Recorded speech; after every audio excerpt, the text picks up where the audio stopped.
Namaste dear students, welcome to PT Education. My name is Tushant Yadav and let's have a comprehensive analysis of Global Multidimensional Poverty Index 2020.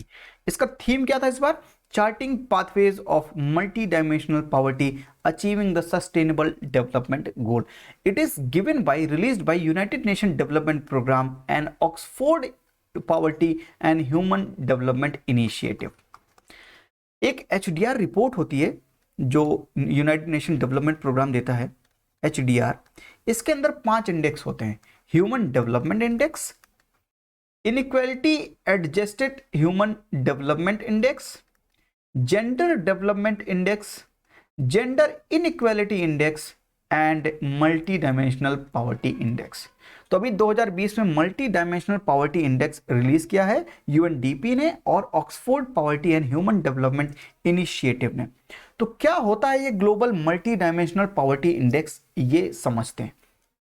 It is the product of incidence of poverty and intensity of poverty. ये क्या होता है? Incidence of poverty and intensity of poverty. ये poverty क्या होती है और poverty line क्या होती है? देखिए, पॉवर्टी लाइन क्या होती है ये समझते हैं। किसी भी एक व्यक्ति को कुछ बेसिक मिनिमम रिक्वायरमेंट पूरी करने के लिए, बेसिक मिनिमम रिक्वायरमेंट पूरी करने के लिए एक दिन में कितना रुपए खर्च करना पड़ेगा, ये होगी पॉवर्टी लाइन। तो मान लीजिए अर्बन एरियाज में अगर 47 रुपीज पर डे चाहिए किसी भी एक व्यक्ति को अपनी बेसिक मिनिमम रिक्वायरमेंट्स को पूरी करने के लिए, तो ये पॉवर्टी लाइन होगी। इसके नीचे जितने लोग आएंगे उन्हें बोलेंगे बिलो पॉवर्टी लाइन, यानी 47 रुपीज पर डे से जो नीचे कमा रहे होंगे उन्हें बोलेंगे बिलो पॉवर्टी लाइन, और जो 47 रुपीज पर डे से ज्यादा कमा रहे होंगे उन्हें बोलेंगे अबव पॉवर्टी लाइन। ये इंसिडेंस ऑफ पॉवर्टी क्या होती है?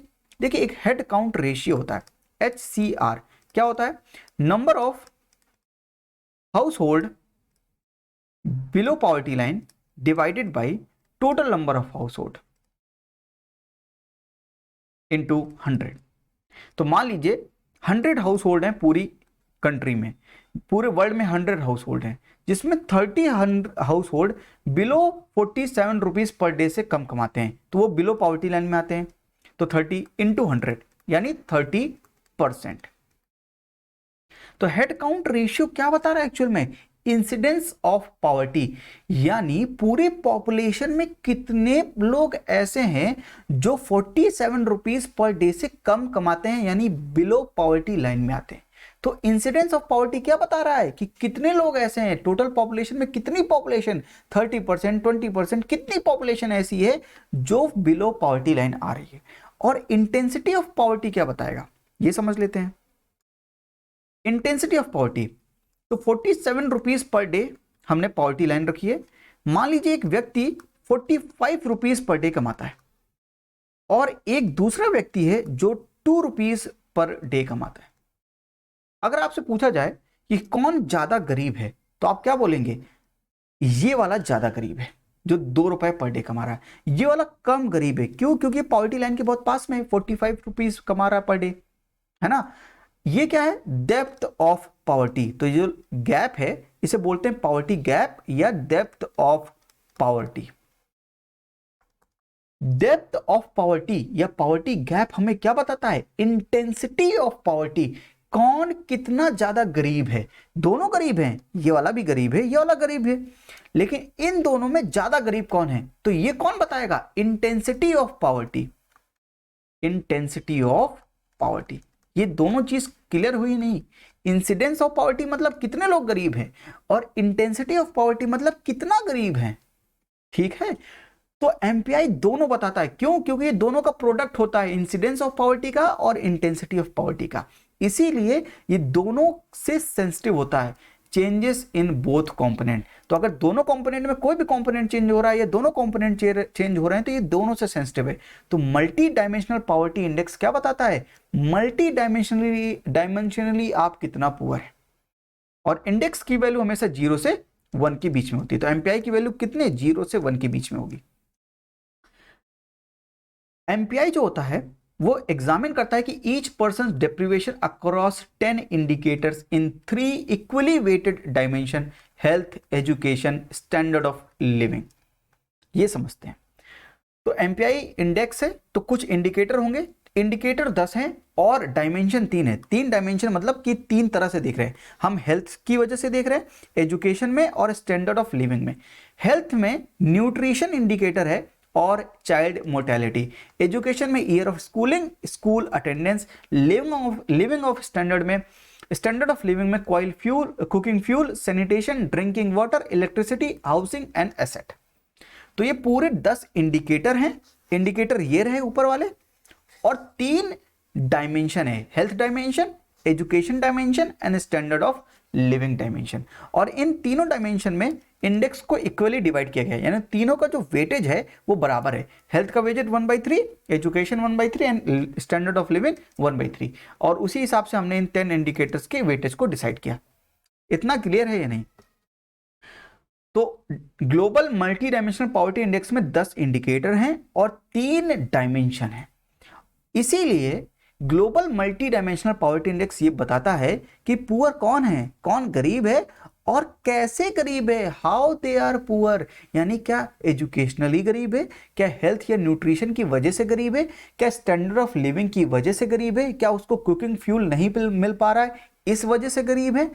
तो ये बताता है कि गरीब तो है, कौन गरीब है और कैसे गरीब है, ये बताता है मल्टी डायमेंशनल।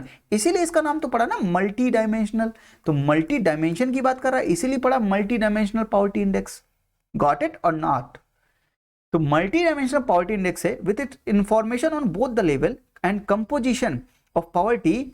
क्या बताता है? पिन पॉइंट करता है कि वेयर, कहां पर पॉवर्टी है और कैसे पॉवर्टी है। समझे या नहीं इस बात को? आइए हाईलाइट्स देखते हैं कि इस बार का जो एमपीआई 2020 आया है उसने हमें क्या बताया। देखिए इस बार का जो एमपीआई आया है उसने 107 डेवलपिंग कंट्रीज को कंपेयर किया है, उसमें देखा है, और उसमें टोटल पॉपुलेशन कितनी थी? 5.9 बिलियन पीपल थे। तो 5.9 बिलियन में देखा गया, एमपीआई ने बताया कि 5.9 में 1.3 billion people, approx 22% multi dimensional poverty में आते हैं। तो 5.9 बिलियन में 22%, 1.3 billion people are multi dimensionally poor. और इस 1.3 बिलियन पीपल में इसका अगर 82.3% निकालें तो इतने लोग they are deprived in at least 5 indicators simultaneously. तो हालत बहुत खराब है, समझ रहे हैं? तो 82.3 को कम से कम 5 इंडिकेटर में मात मिली है, 5 इंडिकेटर, एटलीस्ट 5 इंडिकेटर में उन्होंने फेल किया। अगर हम देखें 1.3 बिलियन का, तो इसमें बच्चे कितने हैं? 1.3 बिलियन में 644 मिलियन, आधा, हाफ मल्टी डायमेंशनल पुअर हैं, जितने भी उसका हाफ तो बच्चे हैं सर। 644 मिलियन चाइल्ड हैं। और अगर चाइल्ड और अडल्ट को कंपेयर किया जाए इन डेवलपिंग कंट्रीज में, तो हर 3 में से 1 बच्चा मल्टी डायमेंशनल पुअर है और हर 6 में से 1 अडल्ट मल्टी डायमेंशनल पुअर है। एनालाइज कर पा रहे हैं फैक्ट्स को? तो कितनी हालत खराब है ये देख पा रहे हैं आप? अगर बूढ़ों की बात की जाए, ओल्ड पीपल की, तो 107 मिलियन जो ओल्ड पीपल हैं वो मल्टी डायमेंशनल पुअर हैं। तो हालत बहुत खराब है। अगर हम डिस्ट्रीब्यूशन देखें ग्लोबली, तो 84.3% जितने भी लोग गरीब हैं उसका 84.3% लोग सब सहारन अफ्रीका एंड साउथ एशिया में रहते हैं। और अगर रूरल और अर्बन एरियाज को कंपेयर किया जाए, तो रूरल एरियाज में ज्यादा लोग पुअर हैं multi dimensional in comparison to urban areas. तो 84.2% लोग जो मल्टी डायमेंशनली पुअर हैं वो रूरल एरियाज में रहते हैं, और वहां पे वो बहुत ही ज्यादा वनरेबल हैं एनवायरमेंटल शॉक से, जैसे कि अर्थक्वेक, जैसे कि सुनामी, जैसे कि कोई भी कैलेमिटी, फ्लड ले लीजिए। इन एनवायरमेंटल शॉक से वो बहुत ज़्यादा वनरेबल हैं। क्यों? क्योंकि एक तो पहले से वो मल्टी डायमेंशनल पुअर है, और ये जब कैलेमिटीज आती हैं तो उनको और उखाड़ के, जड़ से उखाड़ कर फेंक देती। समझ आ रहा है नहीं? इंडिया की बात अगर करें तो हमने देखा जरूर है कि 2005-6 से 2015-16 के बीच में हमने बहुत ज्यादा multi dimensional poverty index poverty में हमने अपनी कमी की है, यानी हमने 273 मिलियन पीपल को मल्टी डायमेंशनल पॉवर्टी से बाहर निकाला है। कम से कम हमने अपनी जो वैल्यू थी मल्टी डायमेंशनल पॉवर्टी इंडेक्स की उसको हमने आधा किया है। लेकिन सर अभी भी 2018 में 37.7 करोड़ पीपल अभी भी मल्टी डायमेंशनल पॉवर्टी में आते हैं। तो हमने बहुत सुधार किया, yes we have done a lot of good work, but अभी काम करना, अभी बहुत काम बाकी है। अभी बहुत लोगों को हमें मल्टी डायमेंशनल पॉवर्टी से बाहर निकालना है। ये फैक्ट्स को आप एनालाइज कर पा रहे हैं? कोविड 19 का क्या असर पड़ा है मल्टी डायमेंशनल पॉवर्टी इंडेक्स के ऊपर? देखिए, दो इंडिकेटर जो हैं इसको साफ साफ बहुत ज्यादा इफेक्ट किया है कोविड 19 ने। एक तो हेल्थ का जो न्यूट्रिशन वाला इंडेक्स था, जो न्यूट्रिशन वाला था, और चाइल्ड्स एजुकेशन स्कूल अटेंडेंस। तो ये दो इंडिकेटर थे, ये जो हेल्थ में न्यूट्रिशन एंड ये स्कूल अटेंडेंस, इन दोनों को बहुत मात दी है कोविड 19 की वजह से। तो इन दोनों को बहुत इफेक्ट किया है कोविड 19 ने। और हमने जो प्रोग्रेस थी हमारी मल्टी डायमेंशनल पॉवर्टी इंडेक्स को टैकल करने की, वो भी अब थोड़ी कम हो गई है बिकॉज ऑफ दिस पैंडेमिक। और इस पैंडेमिक ने सारे डायमेंशंस को इधर उधर कर दिया है। कोविड 19 ने निगेटिवली इफेक्ट किया है मल्टी डायमेंशनल पॉवर्टी को through reduction in regular immunisations because of the disruptions, physical distance measures and parental concern about exposing their children to COVID 19 during regular doctor visit. तो कोई parents चाहता ही नहीं कि उनके बच्चे डॉक्टर्स को दिखाएं, क्योंकि कोविड 19 की सिचुएशन ऐसी है, दूरी बहुत है जरूरी है ना। तो कोविड 19 का impact multi dimensional poverty index पे बहुत ही निगेटिव पड़ा है। ये multi dimensional poverty index calculate, इसके बेनिफिट क्या है? देखिए, पहला बेनिफिट तो यही है कि ये लीव नो वन बिहाइंड, ये सबको इंक्लूड करके ये इंडेक्स आया है।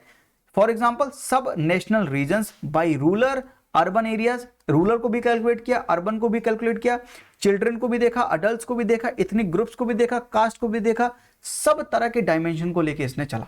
तो किसी भी तरह के लोग को ये छोड़ नहीं रहा है।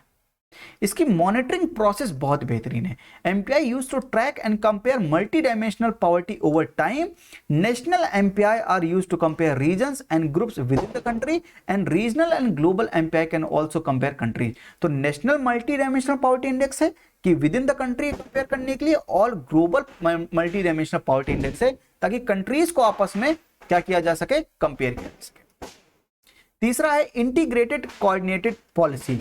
MPI is used by senior policy makers to coordinate policies and to understand and track impact of their policies on poor।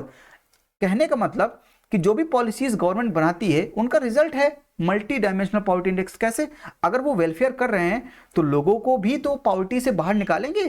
तो ये जो इंडेक्स है ये बता देता है कि अगर आपकी पॉलिसी सही तरह से वर्क कर रही है, नहीं कर रही है, वेलफेयर पॉलिसीज आपकी सही जगह कोर में हिट कर रही है या नहीं कर रही है। तो फिर क्या करते हैं ये कंट्रीज, आपस में इंटीग्रेटेड एंड कोऑर्डिनेटेड पॉलिसी बना सकती हैं, जिसकी वजह से मल्टी डायमेंशनल पॉवर्टी को हम कम कर सकते हैं।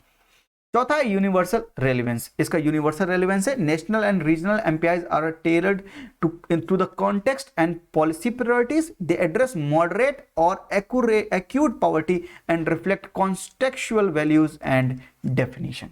तो इसका रेलेवेंस यूनिवर्सल है, ग्लोबल है, लेकिन इसकी कुछ लिमिटेशन है। पहला तो लिमिटेशन है कि कम सेंसिटिव है। क्यों कम सेंसिटिव है? देखिए, किसी को मल्टी डायमेंशनली पुअर कब माना जाएगा?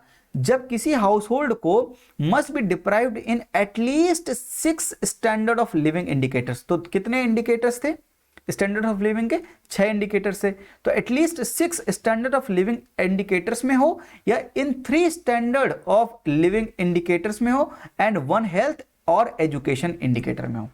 तो या तो केवल 6 living standard of living indicators में वो फेल कर रहा हो, या 3 living of standard of living indicator हो, 1 हेल्थ का हो या एजुकेशन का हो। कहने का मतलब यह है कि जब आप सारे स्टैंडर्ड ऑफ लिविंग इंडिकेटर में फेल हो जाएंगे तब आपको काउंट किया जाएगा मल्टी डायमेंशनल पॉवर्टी। अगर आप 6 में से 5 में फेल हो रहे हैं ना, तो नहीं माना जाएगा आप मल्टी डायमेंशनल पुअर है। अगर आप 6 में फेल हो रहे हैं तब माना जाएगा, या आप 3 में फेल हो रहे हैं और इन दोनों में से किसी एक इंडिकेटर में फेल हो रहे हैं, इन 4 में से, तो ये 2 और 2 4 है ना, इनमें से एक में फेल हो रहे हैं, तभी आपको मल्टी डायमेंशनल पुअर घोषित किया जाएगा। अगर आप केवल सैनिटेशन आपको नहीं मिल रहा, ड्रिंकिंग वाटर नहीं मिल रहा, इलेक्ट्रिसिटी नहीं मिल रहा, हाउसिंग नहीं मिल रहा, एसेट नहीं मिल रहा है, पर कुकिंग फ्यूल आपको मिल रहा है और बाकी ये सब मिल रहे हैं, तो आपको मल्टी डायमेंशनल पुअर नहीं कहा जाएगा। इसका मतलब क्या है कि लेस सेंसिटिव है। So this requirement makes multi dimensional less sensitive to minor inaccuracies. Correct और not? Got it the point और not? Second, unable to capture inequality, तो इनइक्वालिटी को कैप्चर नहीं कर पाता। ये बताता जरूर है कि इंटेंसिटी ऑफ पॉवर्टी क्या है, इंसिडेंस ऑफ पॉवर्टी क्या है, लेकिन अगर आप गरीबों के आपस में देखा जाए कितनी इनइक्वालिटी है, तो इसको तो मेजर कर ही नहीं रहा है ना। वो ये बता रहा है कि कितने गरीब हैं और कितने हद तक गरीब हैं, लेकिन ये नहीं बता रहा कि गरीब आपस में कितनी इनइक्वालिटी है उनके बीच में, ये बता ही नहीं रहा है मल्टी डायमेंशनल पॉवर्टी इंडेक्स। तीसरा, enable to capture intra household inequalities, तो आपस जो गरीब आपस में, तो उनकी आपस में जो हाउस होल्ड्स हैं, पुअर हाउस होल्ड्स हैं, उनमें तो इनइक्वालिटी का पता चल नहीं रहा, लेकिन एक घर के अंदर ही इनइक्वालिटीज कितनी है ये भी नहीं पता चल रहा, तो इंट्रा हाउस होल्ड भी नहीं पता चल रहा। Intra household inequalities may be severe, but these could not be reflected precisely because there is no individual level information for all the indicators। और चौथी बात यह है कि डेटा ही अवेलेबल नहीं है। बहुत सी कंट्रीज ऐसी हैं जिनके पास सभी इंडिकेटर्स में डेटा ही नहीं है, तो हमको एक better and more frequent data on poverty बहुत जरूरी है।